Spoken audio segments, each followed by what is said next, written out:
It is a beautiful late spring afternoon here at the Lachua Trail.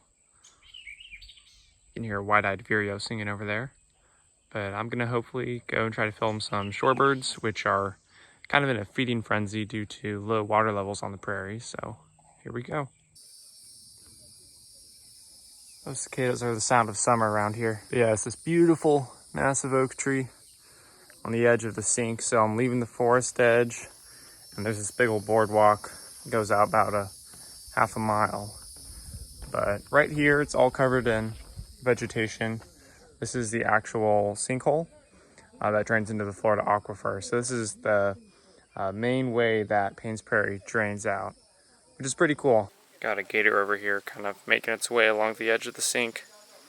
It's a Sunday afternoon, so there are a lot of people out here, but it doesn't stop the wildlife from foraging and doing what they normally do. Here's another look at the sinkhole here. And apparently this thing goes several hundred feet underground, which is pretty impressive, but it's all covered up in this invasive vegetation right now.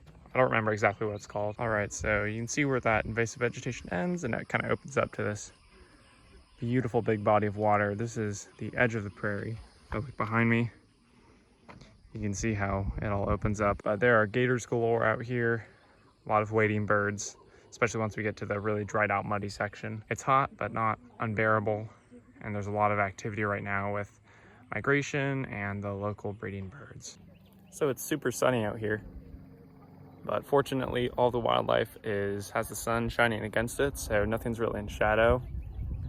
I've got a little gator on the bank behind me just there, but yeah, I hope to get some cool video for you guys and show you some of the wildlife. I've already found a few migrant shorebirds like yellowlegs and spotted sandpiper. And up ahead I do see some roseate spoonbills, which kind of are a Florida specialty. So I'll go film those and hopefully see something cool happen. This bird is a spotted sandpiper, one of the most widespread and distinctive shorebirds across North America. It's easily recognized during spring and summer by the namesake spots on its breast and by its distinctive tail bobbing behavior. This bird will make its way a few states north before settling down to breed. Next bird I saw was this greater yellowlegs, another common migratory shorebird. Its larger size and longer, slightly upturned bill distinguish this bird from the, you guessed it, lesser yellowlegs. And here is a lesser yellowlegs I saw just a few minutes later. Notice the overall daintier proportions and the smaller bill on the otherwise near identical plumage. The star of the shorebird show, however, were these black-necked stilts. As elegant as they are goofy with their stilt-like pink legs and stark black and white plumage, it's hard not to give them all the attention. These birds will actually nest and raise their young on the prairie this summer. And here's a little male red-winged blackbird, a common North American species of wetlands and grasslands. Birds weren't the only interesting wildlife I saw on the trail. The insects, particularly around some flowering bushes, drew my attention for a few minutes.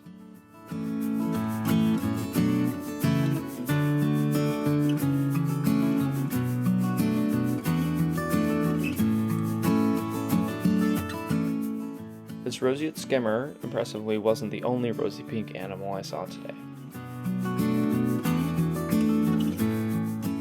These roseate spoonbills, a mix of pale juveniles and bright flashy adults, were a treat to watch as they foraged, preened, and just soaked in the late afternoon sun.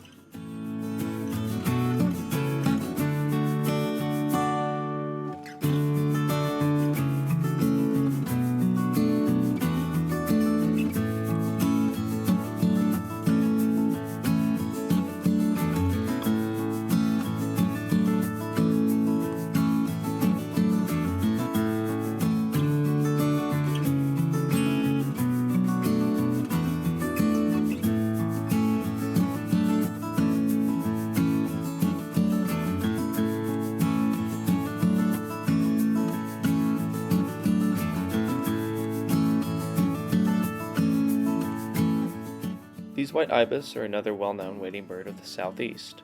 Here are a couple of juveniles not yet in their bright white adult plumage.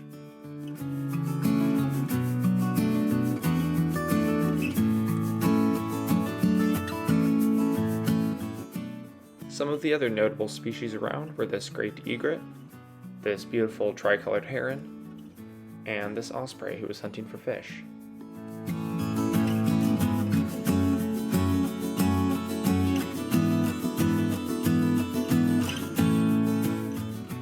Unfortunately, I was distracted filming something else when I heard the loud crash and saw that this osprey had caught a fish out of the water.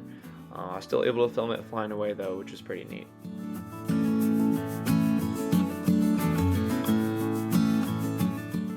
The last bird I wanted to film was this great blue heron, which was displaying this cool behavior known as gular fluttering, where it kind of just flutters its throat in an attempt to cool off, kind of like how a dog will pant.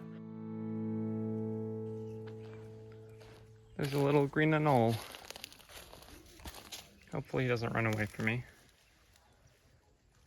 Well, overall I'd definitely say that was a success. I've not seen that many spoonbills in quite some time. Usually they're pretty uncommon here, especially the adults. So that was cool seeing the spoonbills. The stilts were really nice. Not a lot of foraging activity, which is I think the big thing I missed out on, but I think I'll probably go again soon in the morning. So it's still pretty hot outside. I think the high was 90 this afternoon. So I might try to do some herping this evening, look for like some snakes and stuff at dusk. I think it'd be a pretty good night for it, just with the temperature and everything. Activity has been picking up. I've been seeing more snakes recently. You can barely hear me over the cicadas. It's pretty incredible. All right, well, it is later in the evening and I've decided to go out herping, like I said earlier. So I'm gonna be looking for mostly snakes this evening. The temps are pretty good. It's about 83 degrees. And I got here kind of right at sunset. So snakes really should start moving right around from now until the next 45 minutes should be the peak activity time. I have a couple flashlights, both with pretty low battery. I did not really come prepared, but I'm hoping to definitely find some snakes tonight. It feels good. All right, my friends, it is just getting dark enough that you start using the flashlight. I'm really anticipating walking up my first snake pretty soon here, as we're really getting into that peak burst of activity. As the sun goes down, snakes start moving. So any minute now, I'm expecting to find something. Right, first snake of the night. Just was slithering off the trail, barely caught it by its tail here. Oh my goodness. He is very angry with me, as you can see, but a really cool little find. Barely caught him by the tail as he was heading off the trail. I'll let him go here. You guys can watch him slither away. All right, first snake, hopefully not the last. Just missed a cottonmouth that slid off into the bushes there. Snakes are being quick tonight. Seems like these snakes are very skittish for some reason. Usually I just kind of walk up on them and they're just sitting there and letting me pick them up. Right, check this out. This is a beautiful black swamp snake just making its way through the grass here. Let me put my flashlight in my mouth so I can pick it up.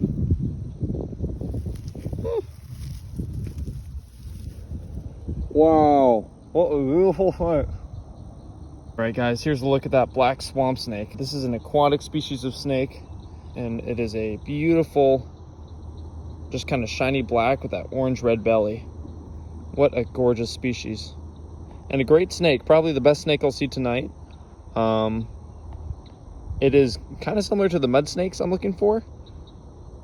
Not quite as striking, but still a very cool snake to see nonetheless. And these guys stay pretty small typically. Man, I'm getting lit up by mosquitoes, so I'm gonna have to let you go, sir, and keep moving. But oh, wow, it just disappears into the grass. Very cool. All right, first leopard frog of the night. These guys are super common out here. You can see a lot of variation in their pattern out here. So that little tiny green you see around the kind of spots on the back, sometimes that's like the entire frog. It's bright green, and other times they're just kind of this brown. So very cool little frog to see. I'm sure I will see many more, but just wanted to show you guys that first one. Right, here's a much larger leopard frog than the last one. It's got a little more green on its back, kind of nice metallic color, decent size too. As far as soundscapes go, the swamp at nighttime is pretty dang cool.